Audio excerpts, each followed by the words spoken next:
I love the sound of that music. Woo! It is called Ohio Political News Podcast. Yes.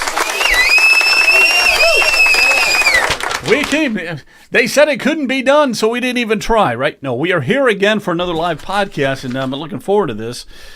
I'm looking forward more to this podcast than any other podcast, even though I'm becoming more and more like a politician. I know how to lie, okay? I know how to lie. Welcome to everyone. Welcome. Yeah, how you doing? Make sure you chat with us. We'd like to hear from you. That's right. Chat away. Also, Matt, you're with us here tonight. Let me get you squared away also. Okay, Matt Urbis, how you doing, man? What's up? How you guys doing? All right, I got something interesting to talk about here before we kick into some of the real interesting stuff. But let me just get to this a second. You guys, hang on one second. All right, okay. Is she the one that she went to the White House recently, didn't she? That's what I wanted to talk about. Yeah, she went to the White House very recently. And at least she didn't put on a mask, you know. Okay, well, so there she is there. You know, I think all of us know who Gretchen Whitmer is. She wants to run. She wants to be president or VP at the next go-around for the Democratic Party, okay? And she's one of the top contenders. AOC. I think absolutely should line up with AOC. Right. Now, that would be interesting. If you had AOC and Gretchen Whitmer, you had two women, but that would be interesting. That would be interesting. Mm-hmm. Democrats might try that. Anyhow, she went to see Trump. She went to the Oval Office to see Trump, and she got all kinds. See, she's been getting a lot of backlash because she was saying good things about Trump, and you can't do that if you're in the Democratic Party. You know, she was saying his tariffs aren't that bad, and then she was saying, you know, because she's in Michigan, she needs that automotive industry to take off. Okay, so anyhow, she was. She went to see Trump, and then they were saying, which is kind of funny, they were saying this one guy wrote that she's being accused of hiding behind cameras during the visit, and that there's a photo out there showing her covering her face with blue folders in the Oval Office, and it's garnered well over 6 or 7 million views. Okay, so here's what's hilarious. Let me show you this picture. You tell me from this picture if she's trying to hide or not. No. That's quite. There's no way. That's a reasonable pose when you're in the White House. When you're in the White House, no. So okay, she went there. Now how do you go to see the President of the United States and expect to just, quietly go and see him and nobody know that you're going to see him? And then they confronted her and said, you know, what are you doing there? And she said, I was just called to come and see him at the last minute. He just kind of called me at the last minute and said, hey, come on over and see me. You know, she's in Michigan. He's Washington. You don't just go and see the president. Everything is planned out, okay? Somehow or another. But that was not a good disguise.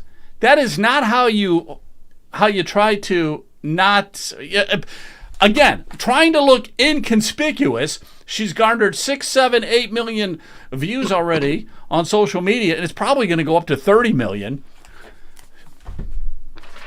It's hilarious. That is hilarious. So I just want to throw, one other thing. Do you guys know who Stephen Smith is? Stephen Smith from ESPN Radio. You ever see him? I had a clip, but I wasn't able to upload it in time. He is thinking seriously about running for president as well. That guy on ESPN. Commissioner Placzek is trying to get on there, Joe, with us. Is he? Yes. Let me check here real quick and see where the heck he's at. I mentioned Zoom, but I don't know if that means anything to him. So. Let me see. I don't see him on Zoom, but he might be joining us in another way. Let me just scan this real quick and see where he's at. Jonathan, I see you out there, so we'll get to you here in a second. Where is Polashnik? I don't see him anywhere. Should I ask him to contact you and you can? Nah, I mean, just tell him to keep trying. He's been on this show many times. Okay. Just ask him to keep trying, and we'll see what he can do. All right, there's Jonathan. How you doing, man? So we don't have our guest tonight, by the way. I'm a little disappointed. I'm not talking about the Bitcoin. I'm not talking about Bobby Gray. I'm talking about Brian Lorenz. He is the state representative for District 60, which is in Delaware County. And he's trapped in an airport, of all places. He's trapped in an airport, and he's been trapped in there for a while, and he can't get out. No fun. Can't get out of an Maybe he airport. doesn't have his there's real that. ID. Not any. How you doing? It's the commish. Hello. He's definitely got a new look, doesn't he? Well, the hat or the beard? Which one? Or is it I the think coat? he's going Amish on us. I'm not sure, but Well, J.D. Vance is bringing beards back, so I guess this is the move now. All right. So what happened? We had to call in the commish because, first of all, my guest wasn't showing up. Secondly, Matt Urbis wasn't showing up. Third, that's all we had. So it's like, all right, Brian says, give Pleshnik a call, see if he can hop on. He did. That's great. We're going to talk a lot of politics until 8 o'clock, okay? Mostly homegrown Ohio politics, so I got to get your insights and all that. All right, Matt, let's talk. I'm going to get Matt Urbis. Let's run right into what's happening here with the Brown Stadium, because you had a pretty good write-up here. Let me find your Substack here. Okay, here it is. You had this right up on your Substack page that the House is approving a $600 million funding for the Cleveland Browns Stadium. I'm like you. I think it's a lousy idea for us to be shoving out $600 million and giving it to a gift of Jimmy Haslam, a billionaire. And the Browns are not notorious for really being very good. Here is the list of Republicans who voted in favor of. What's interesting is if just one of these people had voted the other way, it wouldn't have passed because it went 50-49. So all we needed was just one of these guys to say no. But they all said yes, and these are the Republicans. There were some reports afterwards that it was, I didn't realize what I was voting for. There was some confusion. Supposedly they were trying to get a revote or a motion to reconsider because if you look at there's a lot of back and forth procedurally when these amendments come up, and there was a motion to table the amendment which only passed 49-49, which was a tie 49-49, and the motion to table failed. There was one Democrat who, for some reason, didn't vote for that. If you go back to okay, now let's vote on the actual amendment itself, and this amendment would have taken the funding out of the budget. It failed by one vote, but there were a couple of people who voted not to table the amendment, and tabling the amendment kills it. But then when the vote came up to vote for the amendment to actually kill the funding, their vote switched. So it appears that there was some confusion. It was a very close vote in the House to. All right. So what you're saying here is just so let me But understand this a second. So you're saying that there was a Democrat who did not vote. It was 49-49, and this Democrat just didn't vote at all. If he had voted against it, it would have been null and void. Yeah. So the way it works. Right. So Representative Ron Ferguson introduced an amendment to basically get rid of the funding, to get rid of the stadium funding. The Democrats, by and large, don't want this giveaway, and there are a small-ish maybe contingent of Republicans who don't want it in the budget either. What typically happens when somebody proposes an amendment that the leadership doesn't want, somebody from the leadership stands up and says, "Mr. Speaker, I move to lay the amendment on the table." That means don't even vote on it. Let's just set it aside. That vote ended up tying 49-49, and there was one Democrat who didn't vote. So a tie vote meant that motion to move it to the table or whatever to dismiss. That didn't carry, so it was like, all right, now it's time to vote on the amendment. And it's like you had to vote. If you wanted to get the funding out, you had to vote no on the motion to table and then yes on the motion to amend the bill. This apparently caused some confusion. We ended up with 50 votes to turn that amendment down, and so that funding stayed part of the budget, and that headed over to the Senate. That's the sort of procedural rigmarole that's behind it. But I think the underlying story is that there was some representatives in there that called this thing, it's the most conservative stadium funding deal in America, and I guess I would counter that. There's no world where funding professional sports stadiums is conservative. The Representative Ron Ferguson, he's been on this show in the past. I mean, he got up and he started out and he said what it is. The state of Ohio is neither a bank nor a private investor. We're a government and we exist for limited purposes. And those limited purposes don't include loans for sports stadiums. In my opinion, and I think a lot of there are about 15 Republicans that voted against the funding. They don't think we should be picking winners and losers. This is not only the rich get to get their sweetheart deals. We're trying to move on from that. This sort of old pay-to-play style Republican Party. Unfortunately, it just barely slipped past. It's moving into the Senate. The budget's moving into the Senate now. And we'll see what happens. DeWine doesn't like it. Now, we're not gigantic fans of DeWine generally on the program, but DeWine's been saying this isn't the way to go. He has the power to line item veto anything that's in this budget. And given that only 50... He's got that power. He's got that power. Do you think he will actually execute and use that power? I could have, show some real leadership or something. What's your thoughts on that? Is he going to do that? And this is also the Republicans who voted against it. These are the good guys: Thaddeus Claggett, Levi Dean, Ron Ferguson, Jennifer Gross, Matthew Kishman, Jeff Luray, Beth Lear, Brian Lorenz, who is supposed to be on the show tonight, by the way, at 7:30, but he's not going to make it. Stuck in an airport. Diane Mullins, Jonathan Newman, Scott Oschlager, Jason Stevens, DJ Swearingen, Michelle Teska, Heidi Workman. So those are the people, those are the good people. Those are the people that voted down. We just needed one more vote. What I don't like about this is that we're talking about $600 million in bonds, probably $1 billion after you get through all of the interest and everything. Oh, wait a minute. Let's. By the way, if you're on, if you're on Rumble and you want to throw a comment in, we will gladly read it because we love to have people writing a comment in. So let's see what this says here. It says Shannon Burns was arguing like hell for this.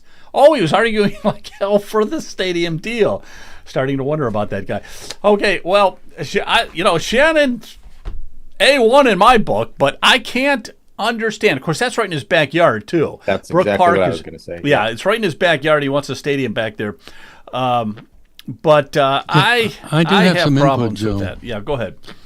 Yeah, I spoke to David Thomas, state rep, and I asked him why he voted to approve the loan. And if I can read this, he said, "The Browns thing is good because it is a loan, not a check like we do with the other companies. We aren't using taxpayer dollars, but selling bonds and then using the dollars from the stadium to pay it back. If you don't want to pay for it, don't go to the stadium. We do all these projects like Intel without guaranteed return.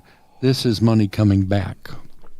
That was Representative. I don't know if I agree with that, and I'm not like the smartest guy when it comes to anything, but I know, by the way, coffee also always tastes better with your Ohio Political News mug. But you got yours there. Let's see it. Show it. Show it in all its there glory. We go. There you go. Okay. And coffee tastes better in that mug, right? Yeah. I know mine does. Mine always tastes better. Anything we put in here is good. It's always tastes better. Okay. No, you don't play favorites. You don't give money to a billionaire so they can build a sports stadium. I mean, these guys are just like, they're so easily manipulated. Thoughts on that? Let me go back to Matt here for a second. Let me just get some thoughts, and I'll go around the horn here if anybody has anything to say. What do you think? Well, we need to create a level playing field. We need to create a low tax, low regulation state that is good for everybody, not where you have to sort of beg people like Intel to come here with all these incentives. I know that's sort of the way the game is played, but people see through this. Voters are not dumb. They know when you speak out of one corner of your mouth saying, well, we're the party of limited government and the free market, and then on the other, out of the side of your pocket, you're dishing out hundreds of $1 million of incentives in this case. David Thomas has been on the program. He's a friend of the show. It's not correct to call this a loan to the Browns. This is in no way a loan. Jimmy Haslam is paying no interest, not on this $600 million that the state is giving to him. It is the state taking out a loan, $600 million or up to that amount. I think that's what Haslam is asking. We are going to be paying close to $1 billion on principal and interest over the next X amount of years. I think it's probably usually these go for 30 years. So it is $1 billion ultimate cost to the state. Now, what they're doing is drawing a ring around the Haslam Sports, I think it's called the Haslam Sports Group development, the dome, the parking lots, the supposed mixed-use development that they're going to put around this thing. They're drawing a ring around that, and they're going to earmark the sales taxes and the income taxes and the commercial activity, all the taxes generated by that. That's going to go specifically to repaying this loan. So in the ideal world, Haslam builds his own darn stadium, or he works with Brook Park, or he works with Cuyahoga County to do this thing. The state sees that elevated tax revenue, and that can put that into the general revenue fund. Now it's just going to be earmarked to pay back this loan that we're giving. And if you or I wanted to do some sort of business venture, this all amounts to, and I wrote about this on Substack, Jimmy Haslam wants to build a thing. That's what he wants. It's a big thing. So he comes to the state, he can't finance it. I don't think he can finance it on his own, or he doesn't want to finance it on his own. And so he's crawling to city, county, and state to kick in, because he knows that they see those tax dollars, they see those dollar signs, and he can make whatever PowerPoints he wants to project revenues. And we just have to bite on it, hook, line, and sinker. I don't think we have to. Those 15 or so Republicans don't think we have to. Historically, all across the country, governments have been footing the bill for these sports stadiums. There's not much evidence that they do anything like the proposers say. The revenues always fall short. The Haslams are even trying to kick in $100 million, $150 million guarantee, and it's like, this is not the business of the government. The government should be getting out of the way, not putting its finger on the scale. Yeah, okay, let's talk to a government official here. I got to get the commission here. How you doing, man? And like the hat and everything. All right, so what do you think there, John? What's your thoughts on all this? So I will say, I think there are limited circumstances where local and state governments have to intervene, where you are the one that is keeping the business in your community, whether that's a manufacturer or a sports team. Sometimes the tax abatement, sometimes the tax incentive is what brings the company into your community or keeps them there. So there are times where intervening makes sense. But this is not one of those times. The Cleveland Browns have nowhere to go. They are a terrible team. Let's just be real. And frankly, the Haslams have more than enough resources to build a stadium for $1 billion, $2 billion, anywhere they want. This is a billionaire ownership group that includes the Haslams, and we are not the make or break. If they want to leave Cleveland, $600 million is not going to keep them. If they want to stay here, $600 million is not going to make it possible. The reality is they have the money. This is just a boondoggle. And if you want to know how they manipulate people into voting for this $600 million gift, just take a look at who they donated money to in the last 6 months to a year, and you'll have all the answers you need. Yeah. You're not insinuating that money can like help politicians in their decision making. That would never ever be a possibility. Never, Joe. But no, I that will would never tell be a you, possibility. Before the state legislature got involved, the Cleveland Council president, as well as the Cleveland Plain Dealer, made various proposals that involved all of the surrounding counties to help pay for the stadium. And I just laughed and said, unless you're moving the stadium to Lake County, we're not even having a conversation. We look at tax abatements and tax incentives for new business and new employees moving to our community, but we're not just going to subsidize you. And after the attempt to look at the surrounding local counties, after folks like me said no, they went to the easier folks down in Columbus. There you go. All right, let's get Jonathan. Jonathan, you have any thoughts on that Brown Stadium before we move on? I do. Well, really quickly, I'll say that I couldn't find my mug, and my coffee tastes less delicious. Actually, my tea. This is the best mug I could find for the show. Darn it, I can't find my mug. It must be in the dishwasher. So a few thoughts. The first is there's an important element here I don't want our audience to lose, and that has to do with the way these types of meetings function. And I'll tell you, being somebody who went through the transition recently within the last 3 years of sort of an outside observer of government to being in a role where we have county meetings, the idea can seem foreign. Like, how is it possible that people go into a meeting and they're confused about the vote? And I will tell you, anybody who looks at it can understand. The way that meetings run is very complex. I don't say that to steer anybody away or dissuade anybody from getting involved. In fact, I really wish more people would get involved in local government. But that's sort of, if you follow on social media, there are a lot of people like, I don't buy it. They knew what they were doing. They're regretting their vote after. No, I really do think that there are a lot of people that probably got confused by the sequence of events that led up to the vote. I just want to say that. And it has everything to do, I'm going to hold up a copy of this. I grabbed it. This is something that's really important that anybody who wants to follow these kinds of issues, I suggest picking up a copy. The 12th edition is what we're currently in. It's Robert's Rules of Order. That's typically most meetings. It governs how they run. So anybody that wants to get into the weeds a little bit and figure out how meetings work and how that voting process takes place, that's invaluable. A couple other things. So Shannon Burns came up, and I've actually followed some of the comments that Shannon Burns has made. And I'll tell you, first thing I'm going to say is that anybody out there that thinks that anybody in any political realm that is going to agree with you 100% of the time on every issue, just forget that notion. You're going to have disagreements, but the thing to do is listen to the people who disagree. And actually, I'm not going to argue Shannon's side, but I will say that he does make some points that are worth listening to. He makes some arguments. I actually personally fall definitely in the same camp with Matt Urbis and his post, which you should follow and like. Follow Matt Urbis. He puts great content out. But I wouldn't write him off. So somebody, I think, posted there, like, I thought I liked Shannon or whatever. You still like Shannon. But listen and weigh it out. That's all I'm going to encourage there. Listen to people like Shannon, because I think more than just being in his backyard, he's kind of thought through some of the nuances of the way, the mechanics behind the funding of it. One other piece, or actually two other things to throw in there really quickly. One is be on the close lookout. Be careful and vigilant. It's that the eternal cost of freedom is eternal. The cost of freedom is eternal vigilance. Commissioner Plechnik brought up the notion of several counties pooling in together to tax fund this thing. And I feel certain that was a part, and might still be a part, of the initiative behind this thing.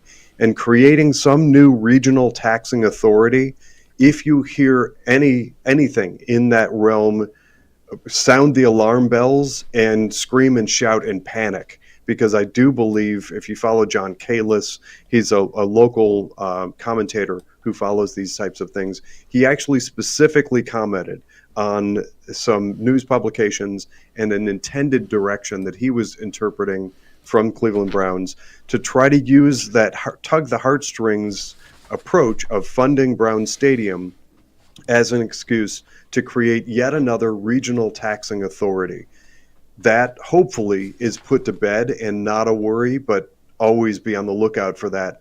And especially if there's something that like it draws public attention, like a sports team or feeding the hungry or something, they'll use that. The bad guys will use that as an excuse to create yet another regional taxing authority and create that regionalism that we want to avoid.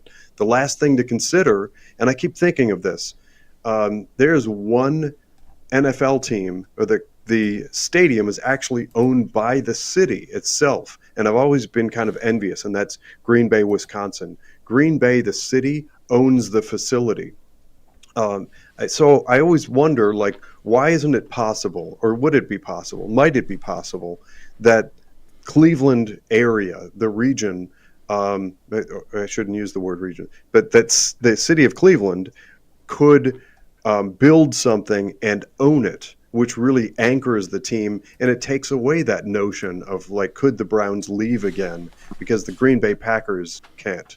With that, I'll land my plane. Okay, very good.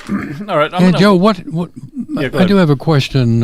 What about the other pro franchises in the state of Ohio? Yeah, what about Cincinnati? Right? I can chime in on that. So literally a day after the House passed their version of the budget that included this potential $600 million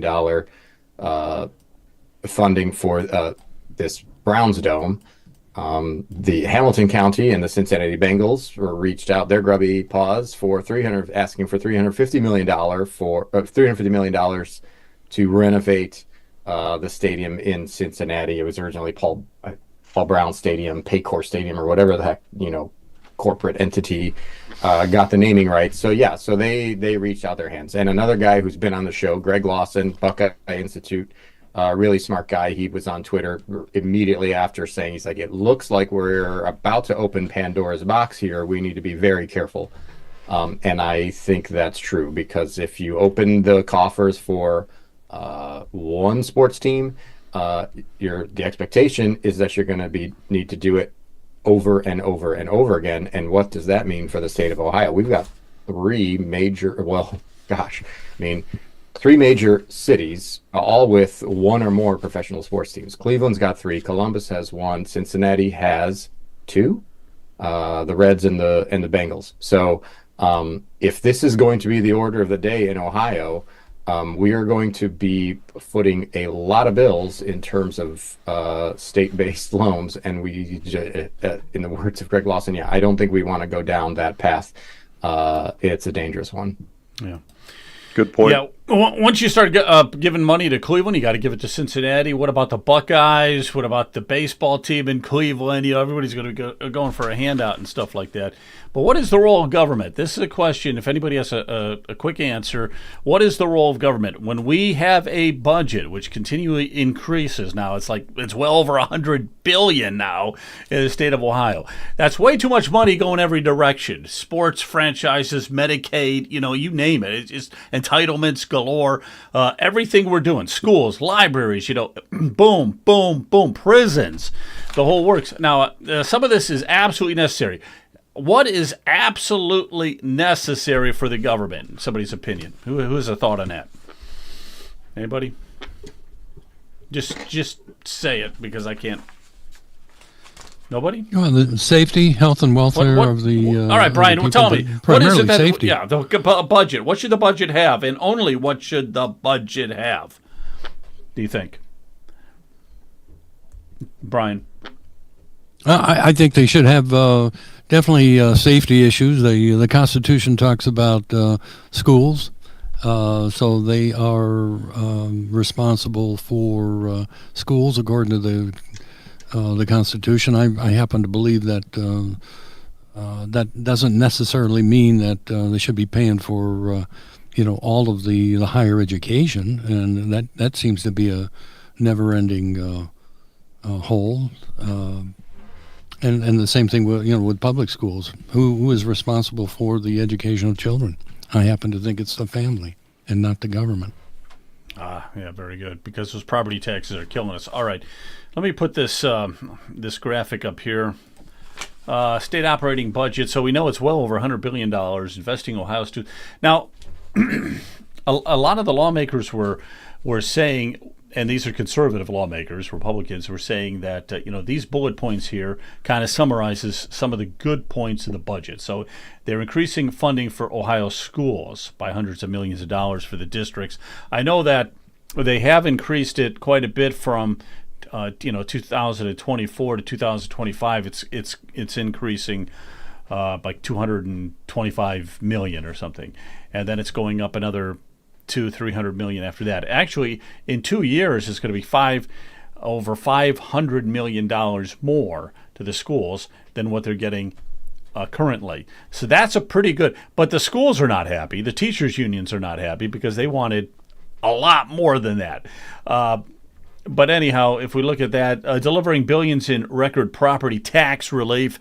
Has anybody heard anything about that? I wanted to talk to Brian about that. And Matt, you heard something?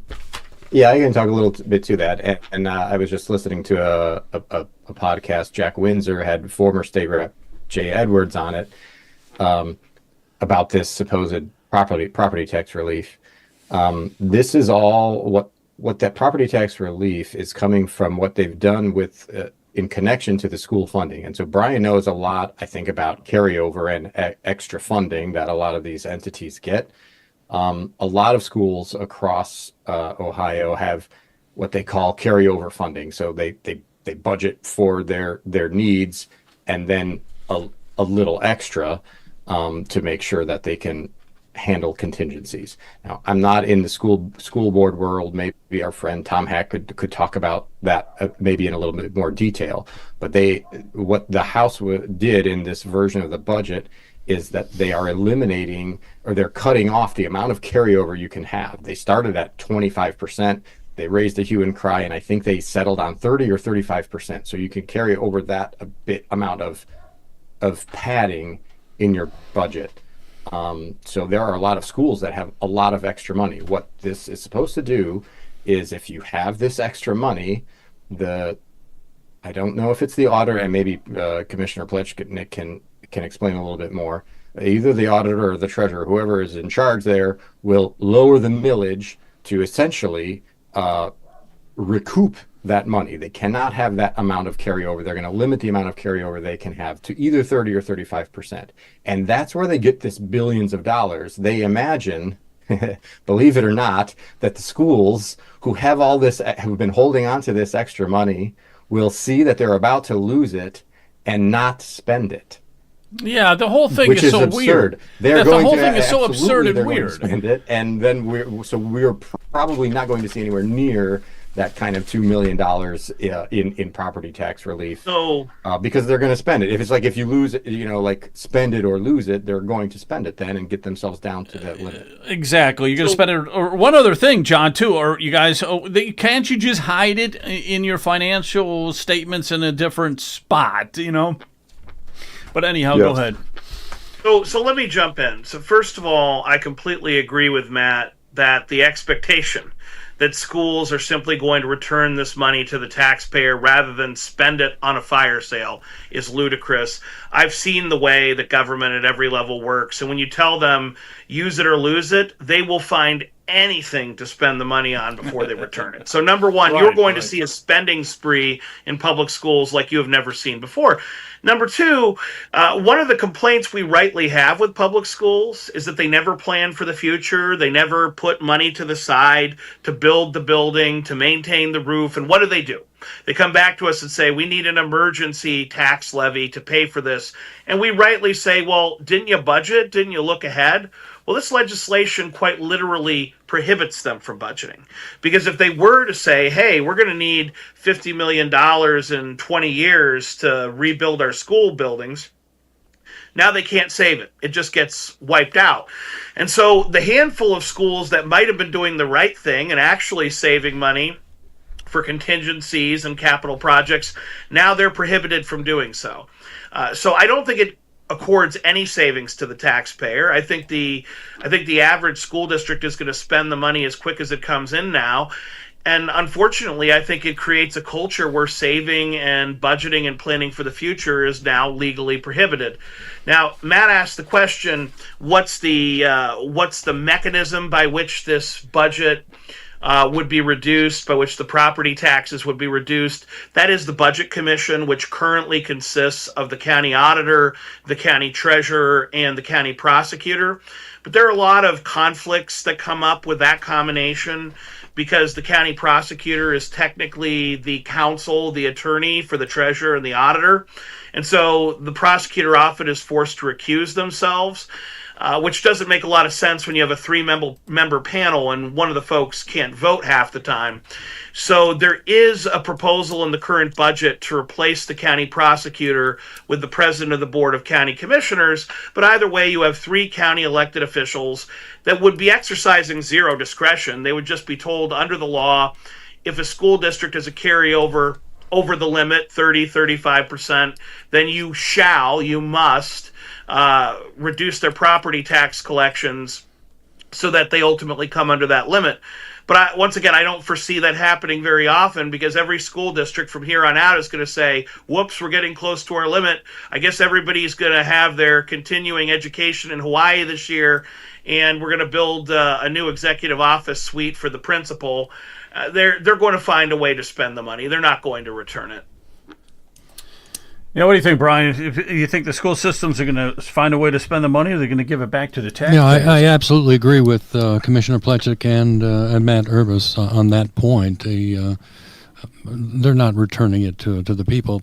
The other issue that I did hear from Auditor Galloway, and that is the Budget Commission. Although they may try to beef up their role, the Budget Commission cannot tell the schools you can't spend any more money on pencils or computers or anything like that. He doesn't envision the state legislators giving the Budget Commission that kind of power. I also mentioned I'd like to see 2 citizens added to the Budget Commission. People are not necessarily agreeing with me. They'll say it'll become a political football. But I don't mind average citizens getting involved in these boards if they have the financial acumen to read financial statements.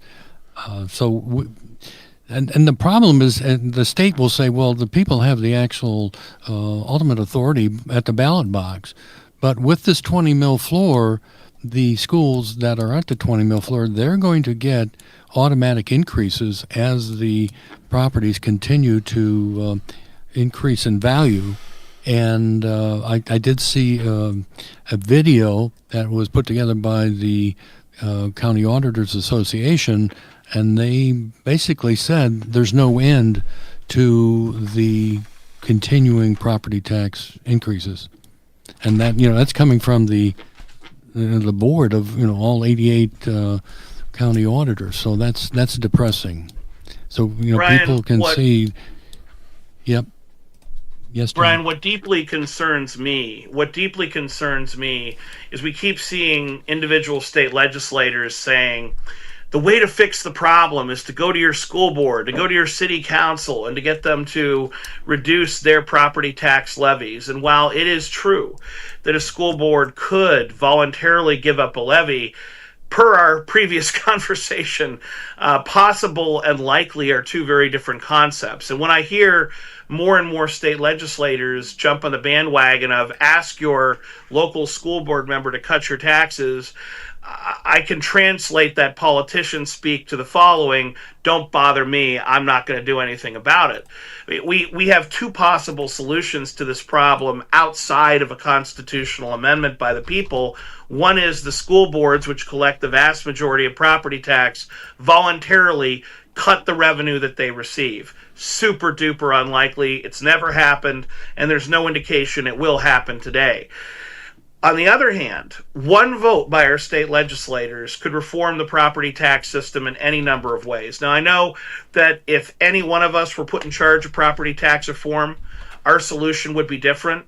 but I'm confident that all of us would cut property taxes in a very material way. That is not what our state legislature intends. They're going to make some hyper-technical changes here and there, declare victory, and hope that the taxpayer leaves them alone for 3 years. The only hope that I have in this is that this is just such a terrible situation. It's just so untenable. I don't think the people are going to just fall asleep for another 3 years before they raise this red flag again. I think that grandma and grandpa cannot afford it anymore. I think young families can't afford it anymore. I think property taxes have become such an incredible burden that the average Ohioan is saying things have got to change. And I just wonder when the average state legislature realizes that their bait and switch and their shell games are not working, eliminating replacement levies, hyper-technical amendment, telling school boards spend it or you lose it. Well, we all know they're going to spend it. We're not going to get a tax cut.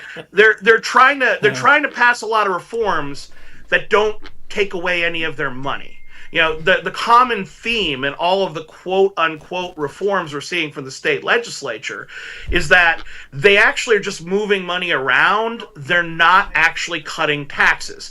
And they haven't heard the message yet. People want a massive tax cut. We're not talking single digits here. We're talking double or triple digits up to 100%. That's what people are demanding. That's what they're asking for and expecting. And I don't think the average state representative gets it. You give $600 million to the worst football team in the league, but you can't afford to support taxpayers. Digits up to 100%. That's what people are demanding. That's what they're asking for and expecting. And I just think somebody got a is somebody listening to the somebody listening to the show. I got a feeling somebody's listening is coming through your microphone because there's a delay between. Yeah, we're getting an echo. Yeah, the problem is that there's no way, there's no checks and balances. Muted. Joe, I can't hear. The Zoom got muted for me, so I couldn't hear what was going on. Your character in the Zoom was muted. Is muted, so I can't hear the podcast anymore. You cannot hear anything, Matt? You cannot hear anything.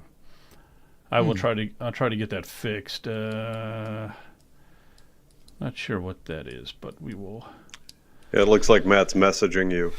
Depending on if he's on can't hear him. Yeah, he can't. Depending on which platform he's on, he might not be able to hear you. Yeah, that sounds like something we'll have to sort out. Yeah, maybe. Let me cut over to here if you can see me. Why don't you boot out and come back in? Okay, give that a try. Just go out and come back in. Maybe that'll work. So, Joe, while you're playing with technology, we had an amazing forum in none other than Zanesville, Ohio, with Brian Massey, Elaine Cross, Keith Davies, and Citizens for Property Tax Reform. Could you pull up some of that? You're great with clips. Okay. Let me see. I'll talk for a minute. Talk for a minute if I have to find this. So I'll admit I don't know where Zanesville is. It's hours, as I learned, hours away from the greater Cleveland area. But Brian and Keith Davies are going statewide with their proposal to eliminate property taxes and to push state legislators in the interim to do something about it.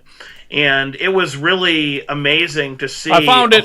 I found it. I found it. They just pass a few symbolic pieces of legislation and declare victory. We all go home and they don't have to worry about this for 3 more years. But what they don't understand is that this isn't just an annoyance to the people of Ohio, and it's not just unfair. It's reached a point where the citizen cannot afford this anymore. It is life and death. It is the survival of Ohio that we have to reform property tax now. And when I say reform, I don't mean cut my tax by 1%. I don't mean eliminate one kind of levy and pass another. I don't mean some hyper-technical reform where there's a bill signing with the governor and everyone smirks. I mean, I see my bill and it's 50% of what it was last year. I see my bill and it's a zero instead of thousands of dollars that I can't afford. That's reform. And unless if you're willing to deliver that kind of reform, I would say to our state reps and senators, you're not qualified. You don't know how to do this job. Let someone like Keith Davies take it, for God's sake. He actually wants to change things. Yeah, look at now. Were you I was always waiting for like a cow or something to stick its head through those through the where they got you way up in the rafters or something like that. But anyhow, that was good. I keep saying, John, you got to get into the State House. They're looking for a treasurer. They're looking for a state of Ohio needs a treasurer. You should be looking at that. Let me just go into that here for a minute because we got a guy coming on in a few minutes, hopefully, because I'm not batting very good today, but talking about Bitcoin and stuff, and we can have a really good discussion with him. He's coming on at 8, but there is something else I want to try to delve into here real quick, and then hopefully get to our guest. If he doesn't show up, if he also is stuck in an airport somewhere, then we'll just continue on with what we normally talk about. But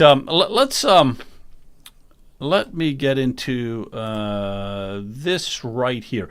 We're playing so many games. Let me put this up here. We're playing so many games. It's still not working. What do you mean? Your video, can you hear it through your computer at all? No, somehow he muted. I can hear you. I can hear you. Yeah. Okay. Anyhow, let's look at this here. We're playing musical chairs and everything. I want to get you guys' thoughts on that. Not the musical chairs, but specifically what's happening with the party as far as... Sorry, guys. That's me. Treasurer. All right. You're back. Can you hear us now? Okay. Anyhow... So Joe, I really want to jump in here because I want you to jump in. I'm going to give you a second. Let me just play, not play anything, but let me just give what we're talking about here for a minute, okay? This is Jay Edwards. So he has just now entered into Ohio Treasurer. He's going to run for Ohio Treasurer, okay? There's a few other people here that are running for it as well. Let me get to a few of these others. But before, let me just go through all of them real quick, and then I want to talk about them. We only got a few minutes. Christine Rogner is running for state treasurer as well.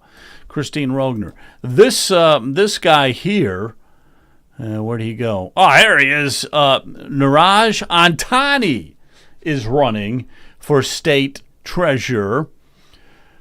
And Brian, we got somebody in your neck of the woods out there. Lake County Treasurer. Yeah, Lake County Treasurer. Michael Zurin. Michael Zurin right there. So it's a fundraiser that he had going on and stuff. So he is also running. We recorded a video for him the other day. Okay, so here's what I want to do real quick. When we get to these guys, and then I'm going to let you talk, John, and Jonathan, I'll let you talk. But this Jay Edwards here, just threw his name into the hat. He's got a lot of money. He's got a lot of money saved up for this, and I'm not a big fan. He's one of the Blue 22. He was a big Larry Householder and him were good friends. He's a great friend with Jason Stevens. I just don't trust the guy. That's just my personal opinion. Okay, just my personal opinion. He might be great. But I have reservations with Mr. Edwards here. The second guy I have reservations. I actually have reservations with all of them. This guy here, Niraj Antani, he threw his name in to be Secretary of State. All right, he threw his name in the hat to be Secretary of State, and then he found out that Robert Sprague was going to run for Secretary of State, so he threw his hat out of Secretary of State. Now he wants to be Treasurer. Okay, to me, that's a red flag. You either know something about the position you want, and these are statewide big positions, okay? You either know something about what you want or you don't, okay? But you just don't flip around doing anything you want. And then we got Christina Rogner, who, I think is a good conservative, I'm pretty sure. But the problem with her is with the others. When you asked her about why is she running, she's like, well, the state treasurer of Ohio is the chief investment officer working with other money managers on the state's investment and debt portfolios. The treasurer oversees domestic and international portfolios along with daily cash flows. I mean, that was her explanation as to why she's running. It's like, that ain't it. That ain't it. That ain't it. And then we've got finally your friend, Michael Zurin, who wants to also be the state treasurer. So Joe, what do you think? What qualifications do you need to be the state treasurer? Then, if you don't understand anything about investments, I'm not sure that you really should even be thinking about running for treasurer. Yeah, that's the point. That's the point I'm trying to make. That's the point I'm trying to make. You know, these guys like that Antanji that we were just looking at. Okay, he wanted to run for Secretary of State. Does he know anything about voting, about election integrity and stuff like that? I don't think so. He wants a statewide office, okay? And then that was going to be filled with Robert Sprague, so he's like, I'm going to go over to be treasurer. None of these people really have any experience, in my mind, to be treasurer. They don't have the experience have any necessary. Of them been a county treasurer? Except for your guy, Michael Zurin. Now, here's the other problem with Michael Zurin. Michael Zurin, when I was looking at his page here, and this is what I had a problem with. Let's go over to his fundraising. You know, he's got this backyard fundraiser there with the lake and all that kind of stuff. He's probably very, very qualified to be it, but you got to realize something. This is not small town a candidacy. This is statewide. And I understand what you works need at Lake $4 County to $5 million. Ain't what? You need coffers, or you need $4 to $5 million before you run for a state office like that. As I understand it. You're going to need millions. You're going to need several Commissioner millions of Plechnik dollars. would probably be better qualified to answer that. Well, you would, but I'm just saying, and the point I'm trying to make through all this is you can't run a statewide office like he ran for Lake County, okay? You can't be going door to door and stuff like that. You got an entire state to cover. Go ahead. So let me jump in, because I totally called this. There were no big fishes running for Ohio treasurer, which is exactly why you saw all the bottom feeders show really strong interest in that position rather than the others. You knew you weren't going to beat Keith Faber. You knew you weren't going to beat Frank LaRose or Robert Sprague. So as soon as you saw them line up for their positions, everybody starts to back off. Even folks like Niraj Antani, who initially declare for Secretary of State and then switch off. But truthfully, there was no point in him switching off, because it wasn't that there was no big fish interested. It's just that the big fish hadn't announced yet. And I literally said to my friends in politics, I said, Jay Edwards has a campaign account with millions of dollars. It's a state account. He can't spend it on federal office. And it would be ridiculous to spend millions on a county commissioner or a county auditor race. So he's obviously looking at a statewide office. The only one that doesn't have a big fish already lined up to run for it is treasurer. I said, I'm pretty sure Jay Edwards is going to run for this. So everyone's getting super excited. They think that there's an open seat where no one serious is running, because realistically, Christine Rogner, Niraj Antani, whether you like them, love them, or hate them, they're very weak candidates. Realistically, the average Jane or Joe who could get excitement going could actually take them on. They don't have statewide name ID. They don't have particularly strong records of campaigns and fundraising. Doesn't mean they're bad people, but they're eminently beatable. So you look at that and go, I could beat Niraj Antani. I could beat Christina Rogner. Those are beatable candidates. And then, of course, just as I predicted, the guy with millions of dollars rolls on out. Now, if this were decided based on who the absolute best human being was, Mike Zurin would be Ohio treasurer. If this were decided based on who the most qualified professional is, Mike Zurin is the only candidate running who's actually served as a treasurer in government, who has worked in the banking sector, who's dealt with mortgages and investments. The man is eminently qualified. I should say Dr. Mike Zurin is eminently qualified. But as you and I both know, Joe, Brian, Matt, this has nothing to do with being qualified. This is politics. And at the end of the day, the front runner, without a doubt, and by far and away, is Jay Edwards. He walks into this race with a prohibitive advantage. So I love Mike Zern. He is the most qualified candidate. He's dedicated himself to the people of Lake County, and we're very lucky to have him as our treasurer. Love him. He's a good friend. But I'd be the first to admit, you stack these candidates up one against the other. You have three folks who are on relatively equal footing, and any one of them could come out on top in a three-way race. You add in Jay Edwards, and it's a giant surrounded by midgets in terms of the capacity to raise money and run a statewide campaign. So it's no knock on any of the other candidates' qualifications or what they would do in the role. I'm just being realistic. The moment Jay Edwards announced, he automatically became the front runner. Yeah, he's got a ton of money saved up and everything like that. Yeah, he absolutely does. Jonathan, I'm going to get you in. So what's your thoughts, man? Well, I was making some notes to make a couple of comments. Well, actually, let me pause. We're at 8:03. Is Bobby Gray on? Is he joining us? Isn't he joining us at 8? He's supposed to join at 8, but he has not connected. So we'll not keep on yet. We'll keep going. Let me send a message. Yeah. Okay. Talk. See if you can go to him and. Let's and see. Joe, we can talk Bitcoin. You know, Bobby Gray isn't the only one who knows about crypto. Yeah, okay. Well, we'll get on that subject here in a minute, but I wanted to get him on. He's starting a Bitcoin, not Bitcoin, but a BitCurrency organization. Yeah, well, actually, so I'll put a plug in for my podcast. Anybody who follows unwoke.academy, Bobby was my guest. It was actually an interesting occurrence. A mutual friend and his publicist contacted me and asked to get him on my show. And I had to actually ask. I didn't know who Bobby Gray was, but he invented the Bitcoin coin. So when you see that image, and it's now kind of the universal image of cryptocurrency, people use that image of like the B with the slashes. He designed that, and he actually minted them, and it's an interesting story. So I have asked him to come on and join us on this program. As soon as I finish speaking and you go to somebody else, I'll send some messages and see if maybe he's just running a little bit late. But just backing up a step, you were talking a few minutes ago about government schools and their budgets. And if we're going to grade Ohio's schools on like an A through F rating system for fiscal management, I give them a Z.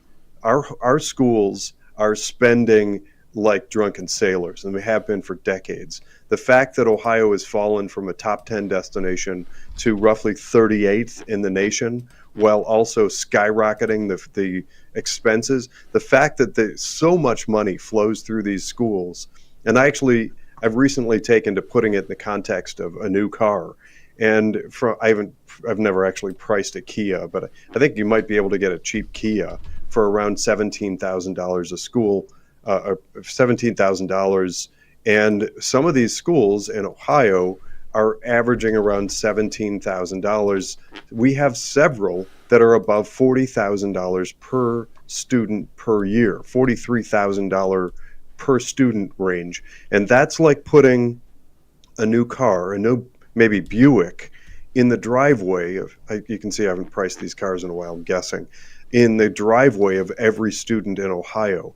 And the result, clearly, is like maybe occasionally single digit, maybe teens, or pushing 30% literacy rate. So we have not only a tax and spend it or you lose it kind of environment, but we have this environment that's actually proven itself to be counterproductive. It seems through the years, and I've mentioned this before, the more we collect and pump through these schools, the more money just seems to evaporate into nothingness with no real tangible results. So for that reason, I keep going back to this. We're watching Doge, and I'm very excited about Doge. I love this stuff. I can't get enough of it. I read these daily things about these mass discoveries, and I hope that there's justice eventually comes out of this. People are arrested, and we actually turn it off through legislation and stop the hemorrhaging of money through taxpayer overspending and over taxing. and it's just taxpayer abuse. We see like USAID and our defense budget and all those sorts of things. I truly believe that if we look at a national level on education spending, I believe education is going to prove to be the worst. It's the worst culprit. It's drastically worse than USAID. It's worse than our defense budget. Look at the amount of money that flows through for this constant parade of new construction, reconstruction, rebuilding, rewiring, new rooftops, new driveways and parking lots. Construction is one of the easiest places to hide fraud, malfeasance, and corruption. If we could Doge, I'm telling you, if we could Doge Ohio's school districts, we would find drastic amounts of taxpayer abuse and malfeasance. And then again, just for anybody who doesn't recognize the significance of that, that's all connected to a horrible education system. And yes, I know, I get all the time, I get people that tell me that they're complacent, they're okay because they're told by the state that their local school district is like a blue ribbon or a gold star or an A rated or whatever. In my book, those are all nonsense, meaningless garbage to distract people from the truth that they're overspending for terrible product, terrible education, and then tie it all back to Brian and Leonard and that mission of attacking the property tax. In many places, property tax consists of about 60% going to your local school district. There's your tie-in. We have a bad situation all the way around. I hope that we can find the right people, and I'm with Commissioner Plechnik on this.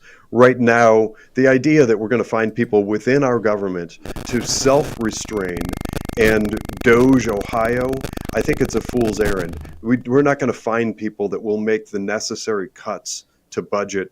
It would be career suicide for a politician currently in office or considering office to tackle Ohio's budget, school or otherwise, because we just know that the attack parade of the left, of the swamp, actually, the uniparty, will be voracious. The moment the person who does that in Ohio has to be prepared to suffer like Elon Musk is suffering.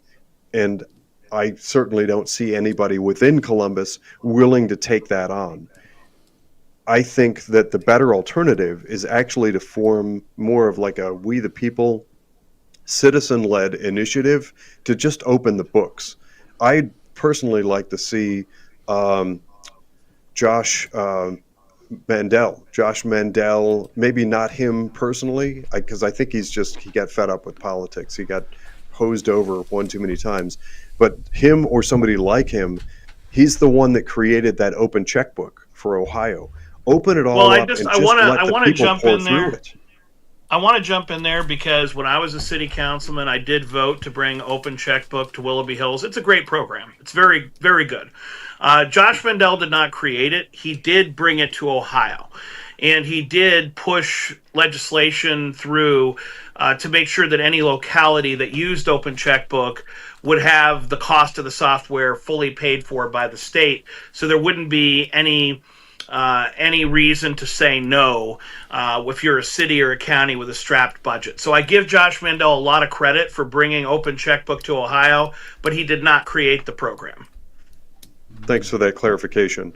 At this point, him, and actually, I'm kind of thinking off the cuff here, but having gone through what he did and just, he poured his heart into politics and he got hosed over. So maybe, just maybe, he is the right person for the job because he knows Open Checkbook, he fought for it, and he is just outside the system enough and ticked off enough. Yeah. He might be the person, and of course he has statewide name recognition. So maybe we talking about Josh Mandel at a team. Yeah. Okay. Can you guys? Okay. Josh Mandel for what position? Not a position, to head Doge. Doge, Ohio. Doge. Yeah, we need to Doge, Ohio. And I'm Well, telling you, Joe, yeah, it's not going to happen they- from some committee within our legislature. Yeah, but I mean, okay, you're gonna bring in Josh Mandel. I mean, okay, fine, whatever. We need a Doge, Ohio. There's actually a group. I know they're all state reps, and they have a Doge, Ohio grouping. And Matt, I can hear us through your microphone. Yeah, I don't know why we're mute- having trouble. mute your Matt, microphone. if you want to reconnect through vMix, go ahead, because there's I don't know. Can you guys hear that, or is it just me? I can hear it too. Okay. Yeah, why don't you just try reconnecting through vMix if you can. Just go into vMix, call Advanced, and then hit that password. You can connect right Joe, up with us and that. But Joe, I just don't see Doge working. I've had this conversation a number of times. I know. I don't see Doge Ohio working if the people, the very people. But okay, who are in- I understand. But do you think bringing in Josh Mandel, of all people, and all of a sudden Doge is going to start working? I mean, that to me is even more far-fetched than creating a group. That group has some good, strong people. It's got Jennifer Gross. It's got that Tex. I forgot his last name. But it's got a Beth lot of. Lear and everything. So It's got some good people. It's got some potential. The problem is they're all insiders. I got it. You need another Elon Musk to just come in here and make it happen. That's exactly what I'm saying. And if they were successful, let's say that they were successful and carved up the state budget and downsized a whole bunch of departments and uncovered just the horribleness of things like Jobs Ohio, and somehow managed to scale that back and a ton of other things like it. And by the way, that's a hint at my suspicions about Jobs Ohio. Let's say that they were successful at that and they bring it out. They immediately are cut to shreds. None of them have a political career from that moment forward. They're all done, completely done. They can't possibly get reelected. So we've just sacrificed all those people, and the next wave, who knows who comes in to replace them.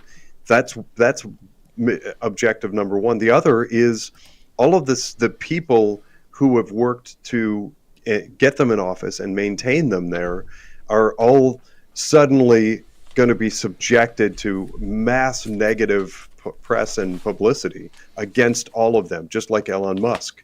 So it does take somebody outside of the system. And so my thought process is, Josh Mandel. There's another piece to Josh it. There's Mandel. another piece. The other piece is it's somebody that the public has to trust.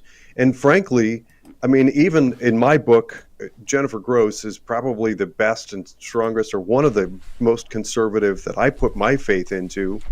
But throughout Ohio, she's not known. She's not a household name. She is probably not universally trusted.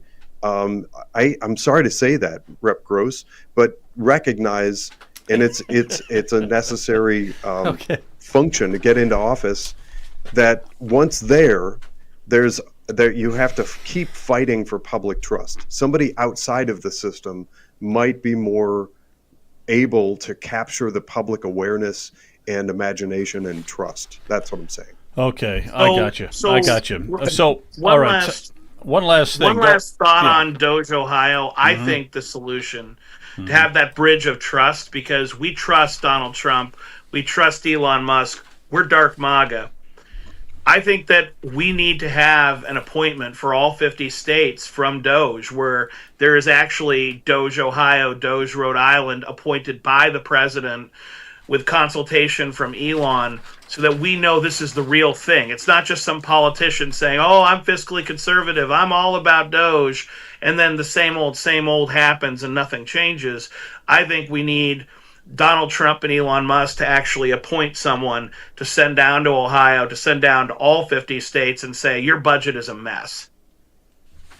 Okay, again, but that's just so high in the pie, in the sky, and everything like that. I mean, yeah, in a perfect world, in a wonderful world, yeah, things like that that ain't going to happen. Not in Ohio. Are you kidding me? When you start doging things, you are stepping on toes of the highest politicians in the state, okay? They don't want you doging anything. I guess the question is, it has to come from the executive, in my opinion. Is my audio, I think I may have finally figured this thing out. Can you hear me all right? I hear you perfect now. Yeah, go ahead. Well, yeah. So I've been trying to kind of get in and out. It has to come from the executive. When Donald Trump came into office, he brought in Elon Musk. Elon Musk wasn't elected. He had name recognition, but it was just because he was a famous technology guy. It didn't have to be Elon Musk. It could have been somebody who has the willingness to ruthlessly cut some of these programs. If we get an executive in there, in the governor's office, who's instinct and his first thing is going to be, we are going to apply the Doge principles to Ohio. The legislature will remember how the budget process works. The first thing that happens is the governor makes some proposal, and the House did some moves with the budget, and it gets reported in the media as, oh well, they cut the funding. Well, they cut it from what DeWine wanted. That was the supposed cut. It's still higher than it used to be. It's still an increase. But if you get somebody like, well, I'm going to say Vivek Ramaswamy in there, who is the only one I can imagine would have that kind of mentality, and bring in somebody, I don't know who the name is, but somebody who is closer to Ohio and has been in Ohio politics for a while. And I don't know Josh Mandel from Adam, so to speak, but whoever it happens to be, because Vivek's been all around, right? I don't know that he's been on the ground in Ohio politics. I know that he hasn't. But if he's going to come in here with that kind of mentality, the legislature, and the first proposal is massive cuts. And then the Republican-led legislature is going to have to say, no, well, we actually want to. Then they're going to have to face their base and look at, oh, well, we're increasing spending. And they don't really want to do that. They just don't have the backbone. If they have a leader in the governor's office who will have that kind of backbone, I think it's possible that it could happen, and we could really make some headway. I don't know if it actually will happen, because in order to get elected, he's got to schmooze a lot of people who are in the sort of Ohio GOP swamp, but you never know. All right, let's read this. Hold that up. Keep that up for a minute, Kent. Let's see what it says here.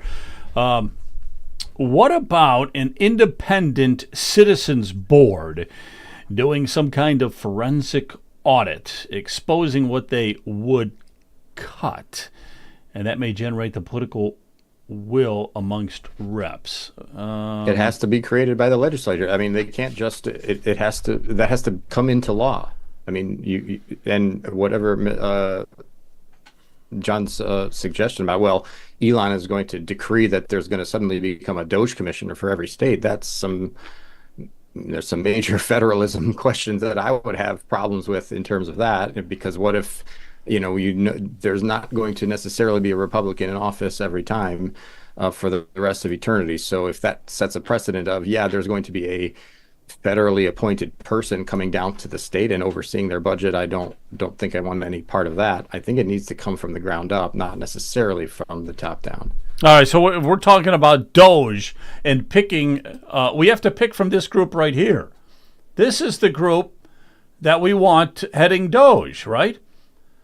No, One of these guys. It's absolutely not. They've been heading Ohio for the last 20 years. Look at the dates on this thing. This is what we've got. They're the need for. They represent the need for Doge. But I have an idea. All right. So we won't use them. We won't use them for Doge. I understand. Listen.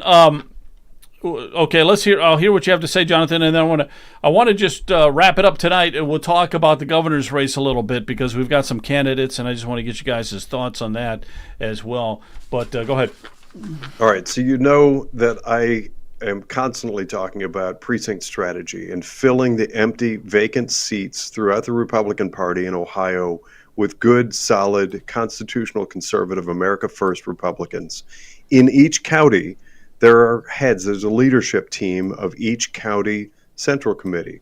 How about we build Doge on the backbone of our Republican Party? We could build Doge using the leadership of all 88 counties. Yeah, many of them, some of them are whatever. They're not great, some of them. But when you add all 88 counties together, and maybe that's kind of the beginnings of forming a commission to evaluate Ohio's budget, because they are outside, they are unpaid positions, and they are close to the community. In each county, you have what's called a chair of each county central committee. So maybe you get 88 chairs together and lean on them. And I am going to distinguish by saying that this vision that had just occurred to me has to be separate from the Ohio Republican Party. The Ohio Republican Party for far too long is trying to pull the strings of those 88 counties and their local county GOP. But if they were separately put together as maybe forming some sort of committee, it might be something worth considering. Just throwing that out there. Okay, let me just get a quick yes or no from some of you guys. Whip around this whole thing. Vivek Ramaswamy, should he be given the endorsement at the upcoming State Central Committee meeting, which is going to be, I think, May 9th? Okay, so let's go to you, Brian. Should Vivek get the endorsement from the Ohio Republican Party May 9th? I haven't heard him speak directly yet, so I would say it's a little too early for that. Too early for that. Let me go to Jonathan. What do you think? Yes? No? No, not yet. I'm with Brian. We need more time to let this campaign run and let the people in this race and battle it out publicly and hear what they have to say. All right. John Poleshnik, is it too early for the Republican Party to throw behind Vivek? I'm personally not a fan of the Republican Party jumping into primaries in the first place. When I ran for State Central Committee, I promised that I wasn't going to be interfering in endorsements. I'd let primaries play out and let the people choose. So even when I love the candidate, my inclination is to say the party shouldn't be picking the winners and losers. The people should be voting in the Republican primary. That said, if you need to learn more about Vivek, he'll be here in Lake County on tax day. That's Tuesday, April 15th, for our Lake County Republican Party Lincoln Day dinner. I'll be there. I know Brian will be there. It's going to be a heck of an event. So if you're still making up your mind, there's a chance to hear directly from Vivek Ramaswamy in Lake County. Oh, that's awesome. I forgot about it. So are there still tickets available? If I wanted to go, I could go. Yeah. Very good. I might look into that. Matt, is it too early to give the crown to Vivek?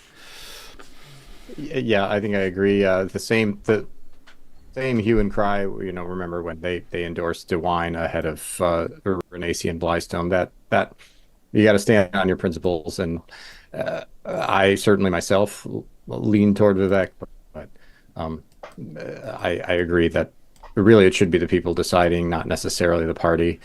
Especially, no offense to you, you're on there and you're doing a good job, but the current composition of the party, I don't want them endorsing anybody. Okay, very good. Ken, put that question up again if they have one. Let's just read it, and we'll. I'd like to. Anytime anybody posts anything, really grateful. I'm grateful. Okay, I'm suggesting. Okay, this is Speak Life Garden Homestead and Permaculture. I'm suggesting doing the analysis knowing it won't be done right now, but showing the public what could be done. What kind of analysis? And I know you're talking about doging it, but there's a lot of analysis. Probably the biggest component that needs to be doged right now is Medicaid. I think that's the biggest waste we have right now. That's... Let me go around real quick, round robin here. And, wait a minute. Elon has mentioned that he was being bombarded by states and corporations asking for advice in building local Doge groups. Well, we need one in Ohio. And it's not that we can't get one in Ohio. That isn't the problem. The problem is, can we get one in Ohio that's legit, that doesn't become corrupted? That's the problem. All right. Let me just get some thoughts here real quick on Medicaid. Brian, do you have any thoughts on Medicaid? How can we slice and dice Medicaid, entitlements, and all that in Ohio? Well, that's a tough question. I'm sure there's fraud, abuse, and waste in that. But I've heard from local officials that said if you want to do a Doge, you should do it on the Ohio Department of Transportation. and I would dare say we probably should pick up every state organization and analyze it, because there has to be, if there's fraud at the level at the federal department, I think the numbers are probably smaller at the state, but there's still a lot. There's tens of millions of dollars, I'm sure, that could be given back to the people or not spent. Yeah, without a doubt. All right, John, any thoughts? Statewide, Medicaid is probably where you have the biggest waste and the biggest room for savings. Locally, it's the public schools. There's just so much money being spent on things other than teachers and students, and you could cut all of it, and no one would even notice the difference. So Medicaid statewide, public schools locally are where you have the biggest waste. Gotcha. Jonathan. Yeah, I think I'm probably pretty much in line with what Mr. Commissioner Plechnik just said. I think that, so I'm tying a couple of things together here, and I agree completely with Matt Urbis. The idea that somehow some sort of doge is going to come from Washington and affect Ohio, just no, that should not happen. It should happen at the state level and as organically as possible, for all the reasons that Matt mentioned. But there is some commonality between what's happening in Washington right now under Trump's administration and the effects that it has on Ohio. And it does tie in very potentially with both Medicaid and schools. And that has to do with the discovery of all kinds of Social Security numbers that have been issued to people arguably, allegedly, inappropriately. And I think that is meant to include a lot of illegal aliens in the United States. So a few things. One is, if we're going to talk about cleaning up the abuses that take place, and I think we all know that they take place on Medicaid, the purging of a lot of Social Security numbers is bound to help that. But there's another piece that's kind of new on my radar. Within the last couple of days, people have talked about the school population. And there are demographics that show up. I'm very aware of those, because helping co-create the Ohio Academic Accountability Project, I know we can go to the state website and you can pull demographics for academic performance: white, black, Asian, Hispanic. And one thing that is kind of being discovered right now in Ohio and elsewhere is two things. Our enrollments are down, I want to say somewhere around 10%, which is a huge loss. That's significant loss of student body in the state of Ohio. And hoorah, because we need to pull more students out of government schools and find them actual education somewhere else. But the argument is being made that their true numbers may be kind of hidden, and it may actually be a lot more than that 10%-ish.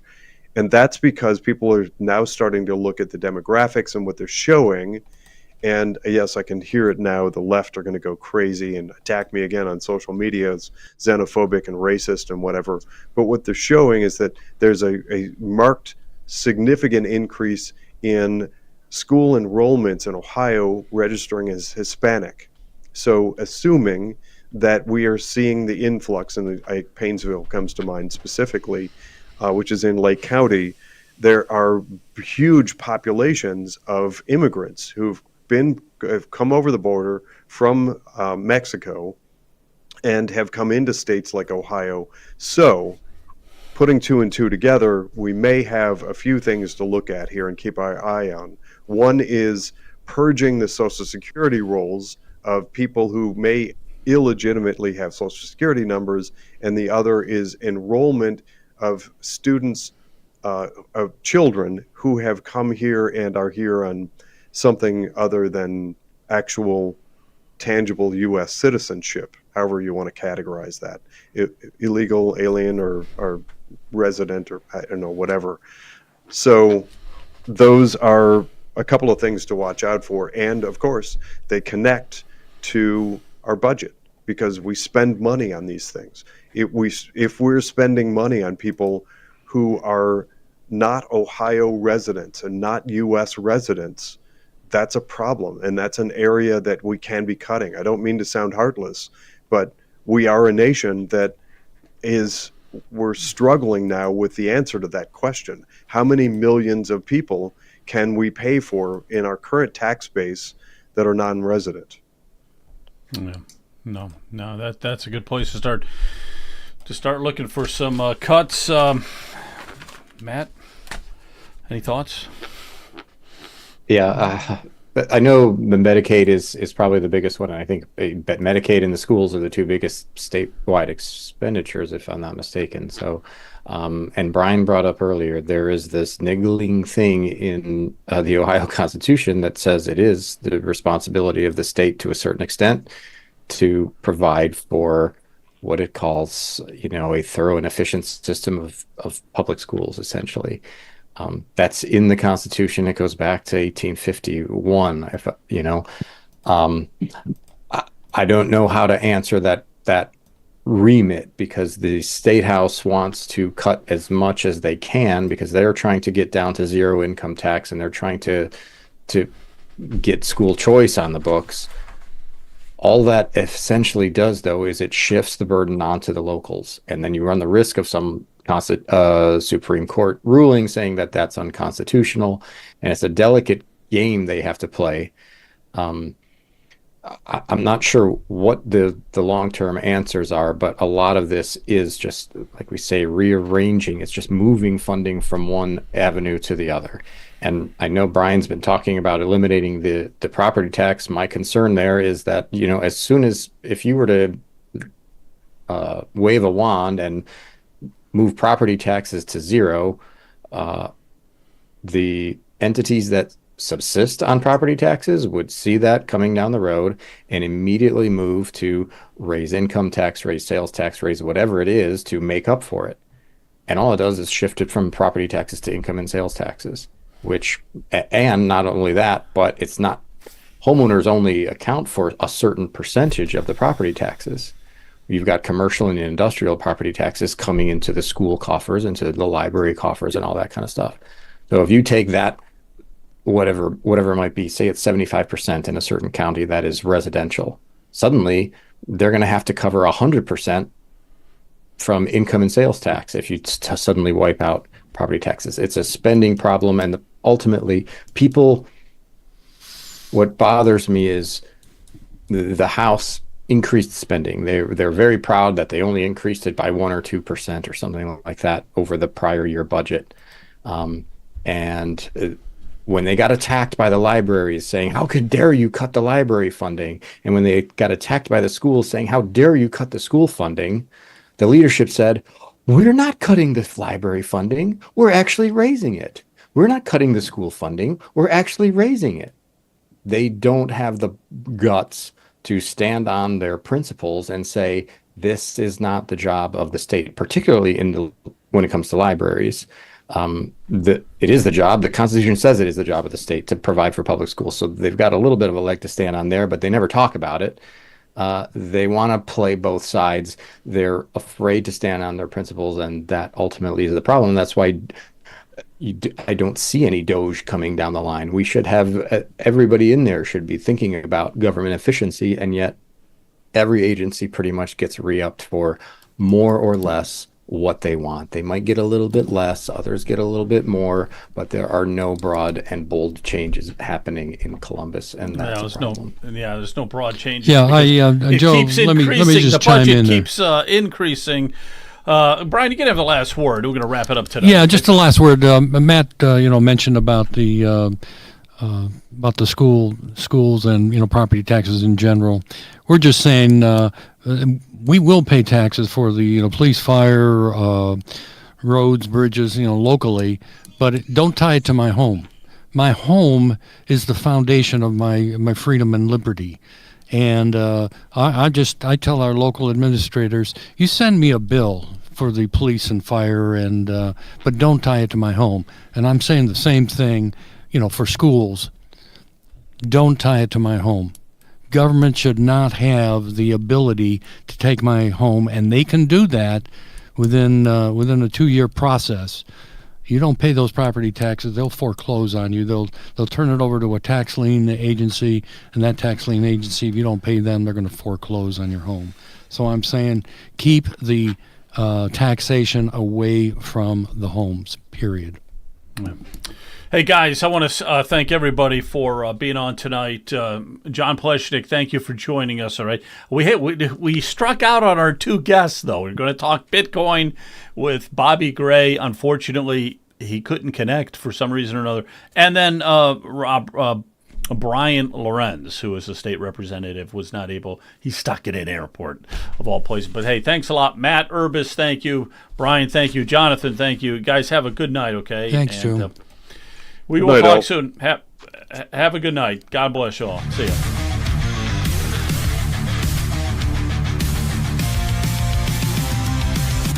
Now you're the ones who've lost their touch.